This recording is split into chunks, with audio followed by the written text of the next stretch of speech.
Hello, my name is Roxanne and I'm back with another video. I know I've taken a hiatus, but it was necessary. Unfortunately, like I said in the video it's basically a welcome back or an introductory video.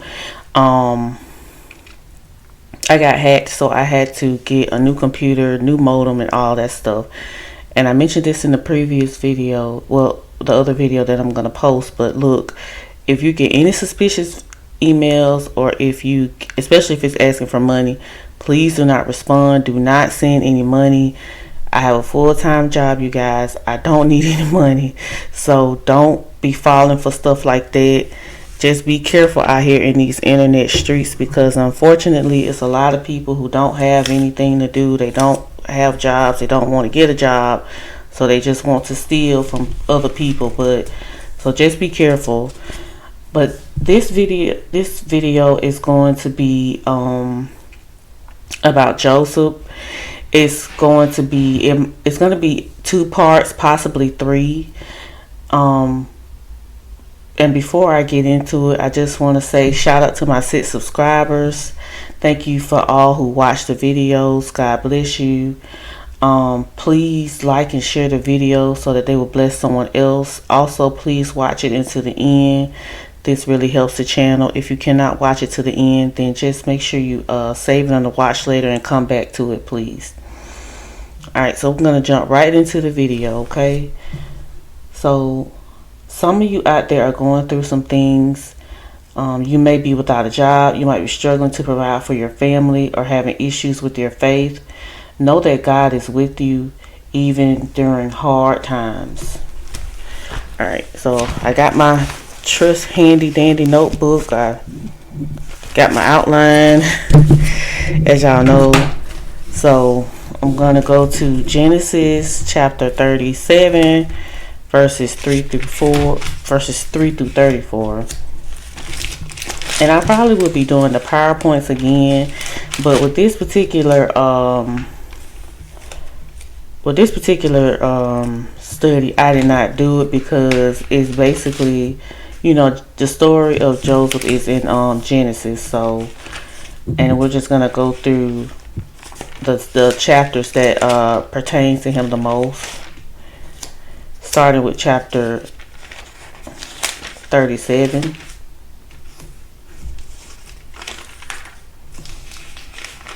Alright, so Genesis 37 verses 3 through 34. It says, "Now Israel," which, as you, if you remember, for those of you who are familiar with Joseph, Israel is Jacob. Jacob and Esau were twins, and Jacob's name was later changed to Israel. So I'm gonna keep going. "Now Israel loved Joseph more than his other sons, because Joseph was a son born to him in his old age, and he made a robe of many colors for him. When his brothers saw that their father loved him more than all his brothers, they hated him and could not bring themselves to speak peaceably to him. Then Joseph had a dream. When he told it to his brothers, they hated him even more. He said to them, 'Listen to this dream I had. There we were binding sheaves of grain in the field. Suddenly my sheaf stood up, and your sheaves gathered around it and bowed down to my sheaf. Are you really going to reign over us?' his brothers asked him. 'Are you really going to rule over us?' So they hated him even more because of his dream and what he had said. Then he had another dream and told it to his brothers. 'Look,' he said, 'I had another dream, and this time the sun, moon, and 11 stars were bowing down to me.'" Okay, I'm gonna stop for a moment, y'all. You're gonna see in a moment, but I'm gonna make this statement. When you have dreams, especially if you feel like it's a prophetic dream or it is a dream from God, please be careful who you tell your dreams to, because as believers, I know some people say people are gifted with dreams, but sometimes God does communicate with his people through dreams. But just because he give you a dream don't mean he wants you to tell everybody what it was about, or he might not want you to tell nobody at all. So if you have a dream, and like I said, if it's a dream that you know that God has given you, just use wisdom and be careful with sharing your dreams, okay? Also, well, as we just read, it said Israel loved Joseph more than his other sons because Joseph was a son born to him in his old age. So, what we would call it today is showing favoritism. And if you have siblings like I do, you know that if a parent or both of your parents show favoritism to certain siblings or whatever, that causes strife, and sometimes it increases the rivalry that may already be present between you and your siblings. So for you parents out there, just keep that in mind and watch, try to treat your children the same. That's just because y'all, if you're not familiar with this story, you're gonna see why I'm saying that. Alright, so I'm gonna go back to verse 9. Then he had another dream, meaning Joseph, and told it to his brothers. Look, he said, I had another dream, and this time the sun, moon, and 11 stars were bowing down to me. He told his father and brothers, but his father rebuked him. What kind of dream is this that you have had? He said, are your mother and brothers and I going to come and bow down to the ground before you? His brothers were jealous of him, but his father kept the matter in mind. Verse 12 says, his brothers had gone to pasture their father's flock at hold on, y'all. I think it's Shechem. I think I'm saying that right. Israel said to Joseph, your brothers, are pasturing the flocks at Shechem. Get ready, I am sending you to them. I'm ready, Joseph replied. Then Israel said to him, go and see how your brothers and the flocks are doing and bring word back to me. So he sent him from the valley of Hebron, and he went to Shechem. A man found him there, wandering in the field, and asked him, what are you looking for? I am looking for my brothers, Joseph said. Can you tell me where they are pasturing their flocks? They've moved on from here, the man said. I heard them say, let's go to Dothan. So Joseph set out after his brothers and found them at Dothan. They saw him in the distance, and before he had reached them, they plotted to kill him. They said to one another, here comes that dreamer. Come on, let's kill him and throw him into one of the pits. We can say that a vicious animal ate him. Then we'll see what becomes of his dreams. Okay, you see, when Reuben heard this, he tried to save him from them. He said, let's not take his life. Reuben also said to them, don't shed blood. Throw him into this pit in the wilderness, but don't lay a hand on him, intending to rescue him from their hands and return him to his father. When Joseph came to his brothers, they stripped off his robe, the robe of many colors that he had on. Then they took him and threw him into the pit. The pit was empty. There was no water in it. Okay, I want to make another statement real quick. In a previous video, I stated that he was thrown into a well. But as we see, that was not correct. I apologize. He was thrown into a pit, as it says, or a hole. And according to this, there was no water in it. Then they, meaning his brothers, they sat down to eat a meal. They looked up, and there was a caravan of Ishmaelites coming from Gilead. Their camels were carrying aromatic gum, balsam, and resin, going down to Egypt. Then Judah said to his brothers, what do we gain if we kill our brother and cover up his blood? Come, let us sell him to the Ishmaelites and not lay a hand on him, for he is our brother, our own flesh. And they agreed. When Midianite traders passed by, his brothers pulled Joseph out of the pit and sold him for 20 pieces of silver to the Ishmaelites, who took Joseph to Egypt. When Reuben returned to the pit and saw that Joseph was not there, he tore his clothes. He went back to his brothers and said, the boy is gone. What am I going to do? So they took Joseph's robe, slaughtered a young goat, and dipped the robe in his blood. They sent the robe of many colors to their father and said, we found this. Examine it. Is it your son's robe or not? Now listen to that, y'all. That was really dirty. They know they had sold their brother, and their father was already old. And I just think that's terrible. I mean, they didn't have to. They did that to make it seem like he had been attacked by an animal. But I'm gonna keep reading. Verse 32 again says, they sent the robe of many colors to their father and said, we found this, examine it. Is it your son's robe or not? Not our brother, but your son. So his father recognized it. It is my son's robe, he said. A vicious animal has devoured him. Joseph has been torn to pieces. Then Jacob tore his clothes, put sackcloth around his waist, and mourned for his son many days. So that's terrible. I think that's really, really terrible, because people often say that losing a child is one of the hardest things that you can go through. But basically, just to recap, Joseph had a dream which his brothers and fathers believed meant that he would one day rule over them. This caused his brothers to resent Joseph even more than they already did. Because, I mean, it says that in verse 4, when his brothers saw that their father loved him more than all his brothers, they hated him and could not bring themselves to speak peaceably to him.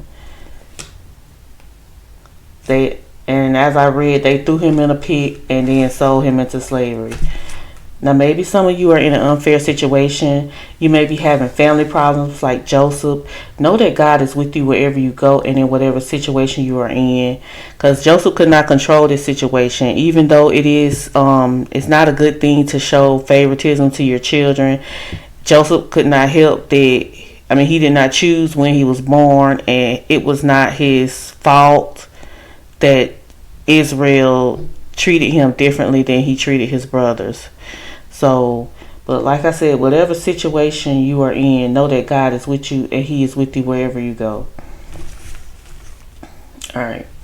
So, we're gonna go to Genesis chapter 39. Alright. And I'll read the whole chapter. Alright, so it says, now Joseph had been taken to Egypt. An Egyptian named Potiphar, an officer of Pharaoh and the captain of the guard, bought him from the Ishmaelites who had brought him there. The Lord was with Joseph, and he became a successful man, serving in the household of his Egyptian master. When his master saw that the Lord was with him and that the Lord made everything he did successful, Joseph found favor in his master's sight and became his personal attendant. Potiphar also put him in charge of his household and placed all that he owned under his authority. From the time that he put him in charge of his household and all that he owned, the Lord blessed the Egyptian's house because of Joseph. The Lord's blessing was on all that he owned in his house and in his fields. He left all that he owned under Joseph's authority. He did not concern himself with anything except for the food he ate. So that means he had a lot of trust in Joseph. And in order for him to trust Joseph like that, Joseph must have proven himself trustworthy. And as we read, the Lord was with Joseph and basically touched this man's heart to show Joseph favor. Alright. Now Joseph was well built and handsome. After some time, his master's wife looked longingly at Joseph and said, sleep with me. But he refused. Look, he said to his master's wife, with me here, my master does not concern himself with anything in his house, and he has put all that he owns under my authority.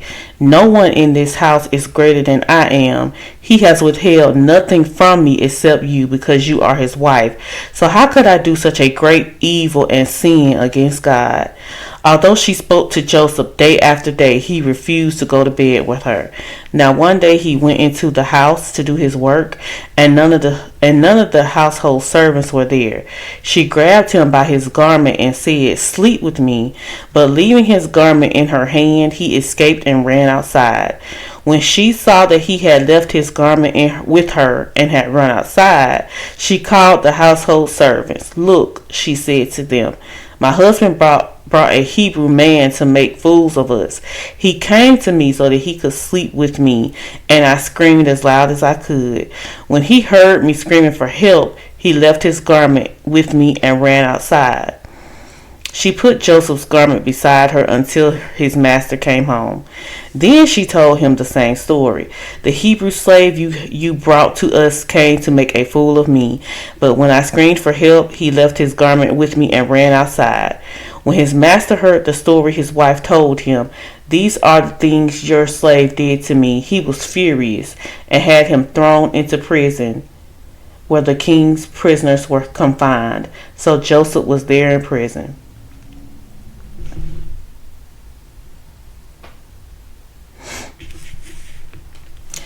But the Lord was with Joseph and extended kindness to him. He granted him favor in the eyes of the prison warden. The warden put all the prisoners who were in the prison under Joseph's authority, and he was responsible for everything that was done there. The warden did not bother with anything under Joseph's authority because the Lord was with him, and the Lord made everything that he did successful. Excuse me.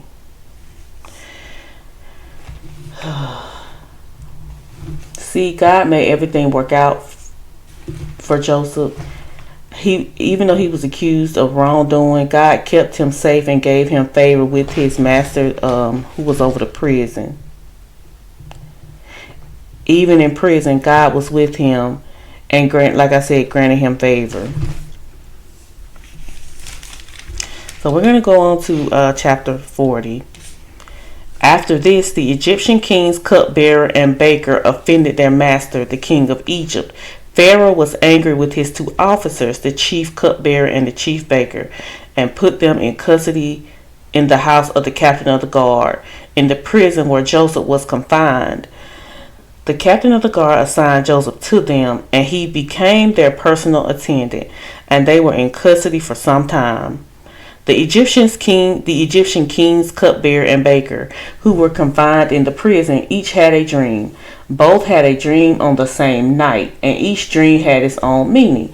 When Joseph came to them in the morning, he saw that they looked distraught. So he asked Pharaoh's officers who were in custody with him in his master's house, "Why do you look so sad today?" "We had dreams," they said to him, "but there is no one to interpret them." Then Joseph said to them, Don't interpretations belong to God? Tell me your dreams."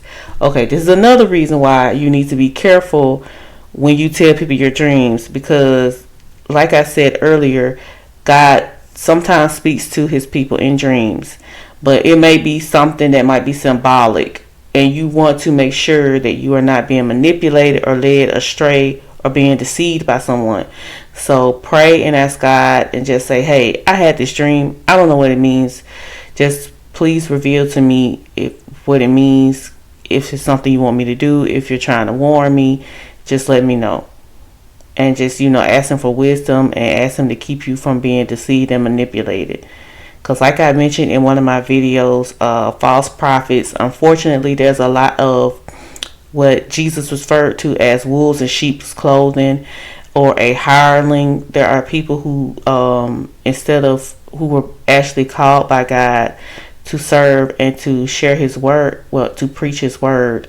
They are out here doing it for a profit, and they are taking advantage of God's people. So just be careful with who you share your dreams with, okay? All right. Sorry to go off on that tangent, but that's an important thing. So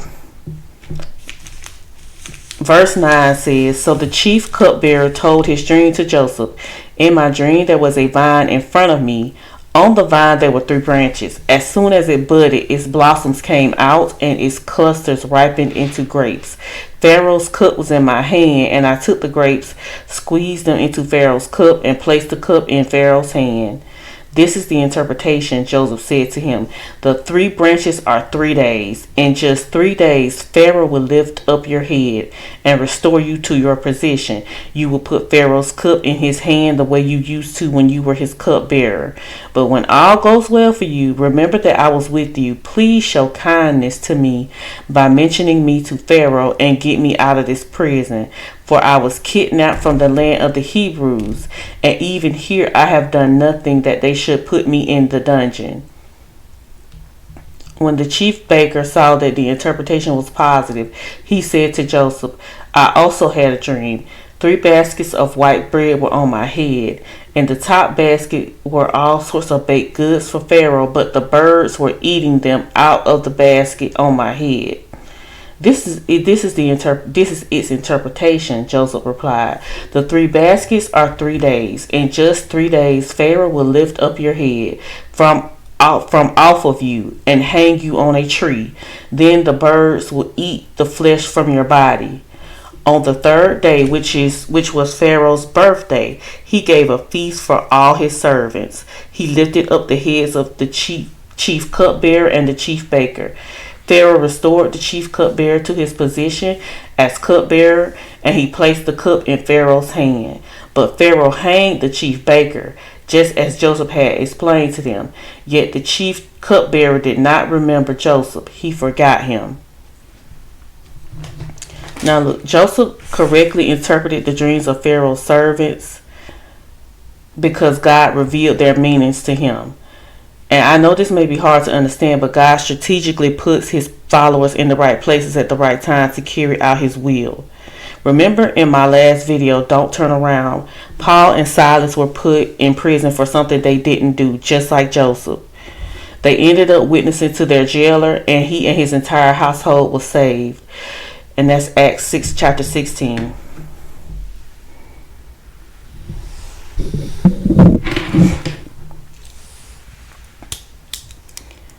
Alright, so I think I'm going to stop here for right now. This is going to conclude part 2.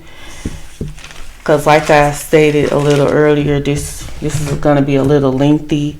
But this is the end of part 2. Come on back for part 1. Come on back for part 2.